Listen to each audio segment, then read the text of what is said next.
Estamos começando mais uma aula de filosofia. Eu sou o professor Dinael e vou trabalhar com vocês o livro Filosofando, Introdução à Filosofia, de Maria Lúcia de Arruda Aranha e Maria Helena Pires Martins.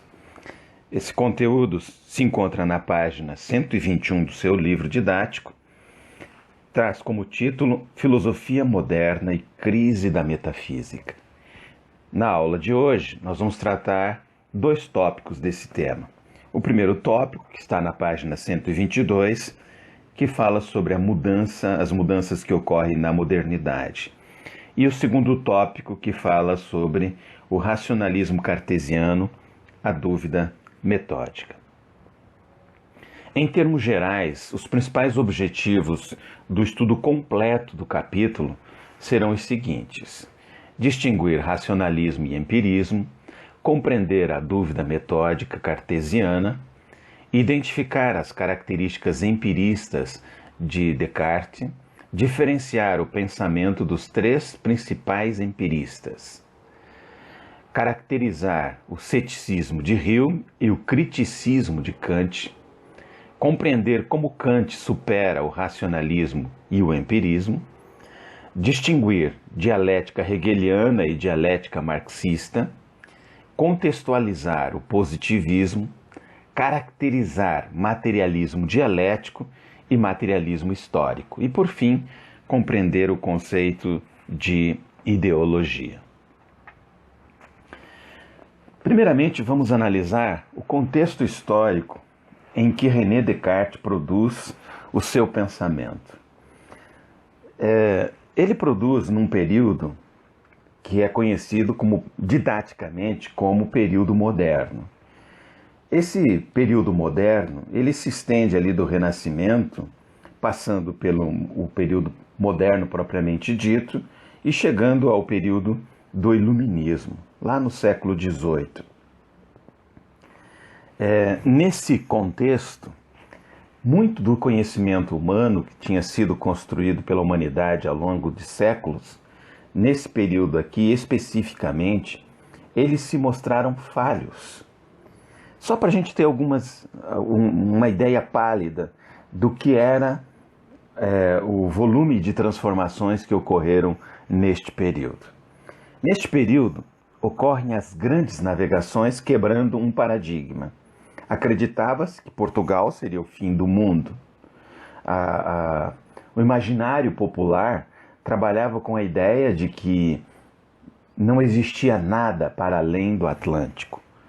As grandes navegações descobrem um novo mundo. E esse novo mundo se descortina diante do homem europeu como uma novidade destruidora de paradigma, destruidora de uma compreensão de mundo que eles tinham. A revolução comercial, que foi implementada dentro de um conjunto de outras transformações, como a implantação do capitalismo, né, a ascensão da classe burguesa, a formação dos estados nacionais modernos ou das monarquias nacionais, a reforma protestante e o aparecimento das novas ciências, da física e da astronomia, que destroem paradigmas aristotélicos que já existiam ao longo ali de séculos. Então, todas essas transformações, elas geram uma insegurança em relação à possibilidade ou não do conhecimento.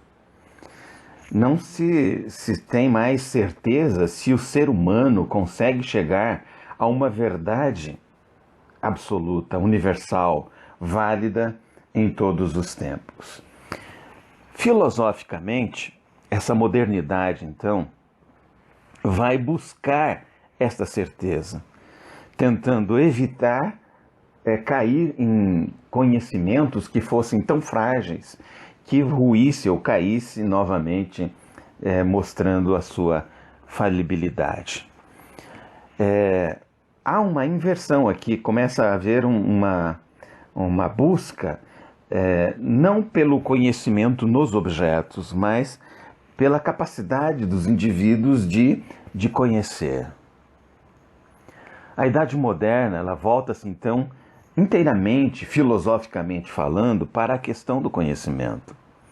As soluções apresentadas a este problema, elas vão dar origem a duas correntes filosóficas. Uma dessas correntes com ênfase na razão, a outra nos sentidos. Nós temos então o racionalismo e o empirismo. O racionalismo, ele engloba as doutrinas filosóficas que enfatizam, que dão mais ênfase à razão no processo do conhecimento. Então, os filósofos que partilham deste pensamento, eles são depois didaticamente relacionados dentro dessa corrente do racionalismo. René Descartes é o principal representante desta vertente filosófica. Spinoza, Leibniz também. O empirismo é a tendência filosófica que enfatiza o papel da experiência sensível no processo do conhecimento. Destacam-se no período moderno filósofos como Francis Bacon, John Locke e David Hume. Além desses três que nós estudaremos num outro momento, ainda temos George Berkeley. Então, estes foram o cenário no qual Descartes vai produzir o seu pensamento, né? No meio de todas essas mudanças que envolvem aspectos sociais, aspectos políticos, aspectos religiosos e aspectos científicos. O racionalismo cartesiano, ele vai lidar com a dúvida, uma vez que a dúvida era o grande problema no seu tempo. O que poderia ser considerado uma verdade resistente, que não fosse colocada mais em dúvida, uma vez que muitas coisas que eram verdades foram colocadas em dúvidas. Descartes, como um amante da matemática, como alguém profundamente interessado nos conhecimentos matemáticos, ele vai buscar na matemática esse ideal, entendendo que o percurso metodológico empreendido pela matemática poderia muito bem ser um bom exemplo para a filosofia. E aí ele vai buscar, então, utilizar a dúvida como um elemento metodológico, né? E seguindo alguns passos aqui que eram utilizados na matemática. Ele propõe, então, 4 regras para o conhecimento certo e seguro. Seria a primeira regra da evidência, que era para acolher apenas o que aparece ao espírito como ideia clara e distinta. Segundo, a análise, que implicaria em dividir cada dificuldade em parcelas menores para resolvê-las por partes. Terceira regra seria conduzir por ordem os pensamentos, seguindo do mais simples para os mais difíceis. E a enumeração, que é fazer revisões gerais para ter certeza que nada foi omitido. Se você olhar para a matemática, seria como você resolver uma equação matemática. Você divide a equação em partes e você começa a resolver parte por parte, seguindo uma ordem previamente estabelecida. Chegando ao final, você tem o resultado. E esse resultado pode ser submetido a uma contraprova para você verificar a veracidade daquilo que você chegou, daquele resultado. Esta era a proposta de Descartes. Ele parte então em busca de uma verdade primeira. Essa verdade primeira, para ele, ela deveria ser tão evidente que não podia ser colocada em dúvida. O testemunho dos sentidos, das afirmações do senso comum, dos argumentos da autoridade, das informações da consciência, das verdades deduzidas pelo raciocínio, da realidade do mundo exterior e da realidade do próprio corpo. São esses os passos da dúvida proposta por Descartes. Lembrando sempre que essa dúvida não é uma dúvida que Descartes carregasse no seu coração. Na realidade, é um recurso metodológico que ele propõe para, assim como uma equação matemática. A dúvida metódica é uma dúvida radical. Ela pretende chegar até os fundamentos da verdade. E aí Descartes começa, então, todo esse seu processo de construção da dúvida, da verdade. E nesse processo de construção da verdade, ele vai chegar a uma primeira verdade que ele considera evidente, que é o cogito. Cogito ergo sum. Penso, logo existo. Então, isso aí, após o processo da dúvida, só resta esse eu, que é puro pensamento. Note que ele colocou, primeiramente, em dúvida todos os aspectos da existência. Tudo que era percebido pelos sentidos, enfim, tudo que existia. E agora, no seu processo de resgate, utilizando a dúvida como método, ele chega nessa primeira verdade do cogito, do eu existente. Mas esse eu existente ainda não garante a existência dos objetos que existem fora do meu pensamento, os objetos, inclusive o meu corpo. Interessante, no livro Discurso do Método, na página 54, nas próprias palavras de Descartes, diz assim: enquanto eu queria assim pensar que tudo era falso, cumpria necessariamente que eu, que pensava, fosse alguma coisa. E notando que esta verdade, eu penso, logo existo, era tão firme e tão certa que todas as mais extravagantes suposições dos céticos não seriam capazes de a abalar, julguei que podia aceitá-la sem escrúpulos como o primeiro princípio da filosofia que procurava. Para ir além dessa primeira intuição do cogito, Descartes então afirma ou examina se haveria no espírito outras ideias que se apresentassem de forma clara e distinta. Nessa sua busca, ele vai distinguir então 3 tipos de ideias: as ideias inatas, as ideias adventícias e as ideias factícias. As inatas são as que aparecem em nós como se tivessem nascidas conosco. Aquelas que nós temos do contato com os objetos externos são as adventícias, elas vieram de fora. E as factícias são aquelas que nós mesmos construímos, inventamos, compomos a partir da união desses elementos que percebemos.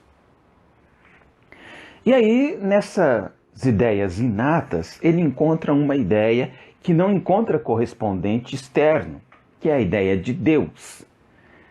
Então, ao examinar a ideia de Deus, ele afirma: pelo nome de Deus, entendo uma substância. E aí nós temos aqui algumas ideias que não podem ser retiradas de elementos existentes, porque não existem na natureza.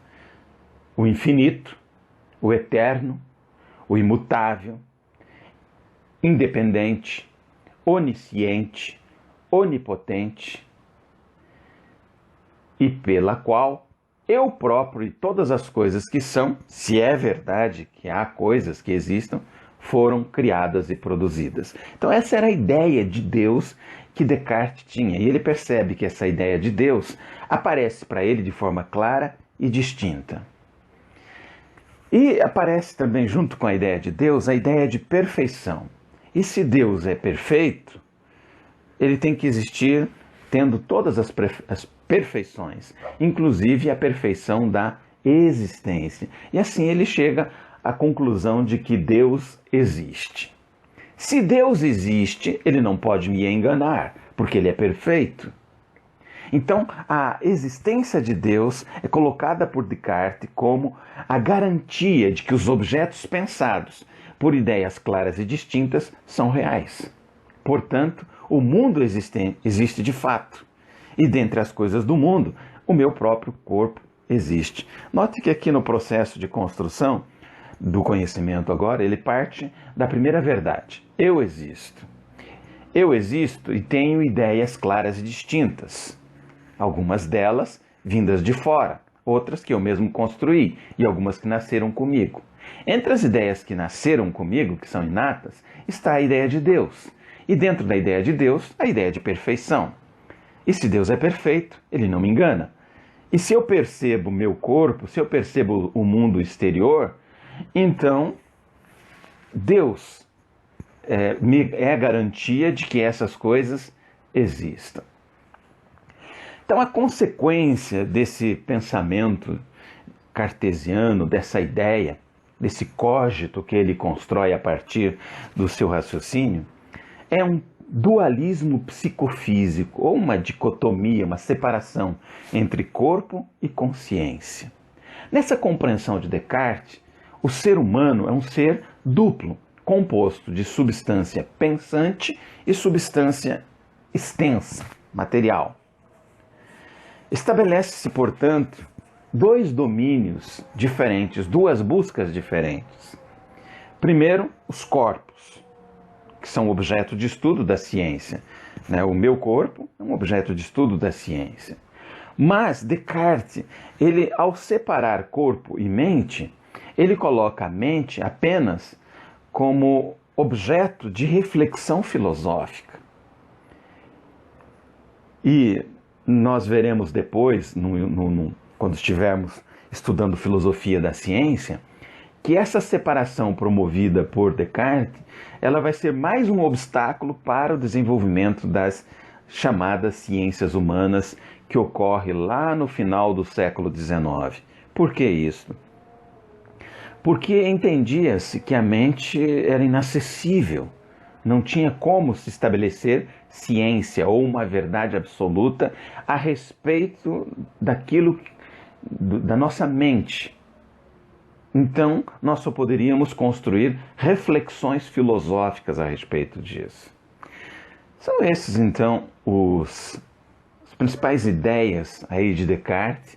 Eu espero agora que vocês voltem lá para o livro didático, deem uma boa lida nesses dois tópicos, que vão até ali a página 124, e façam as atividades que serão propostas depois no Classroom. Muito bem? Bons estudos para vocês, caprichem e sucesso!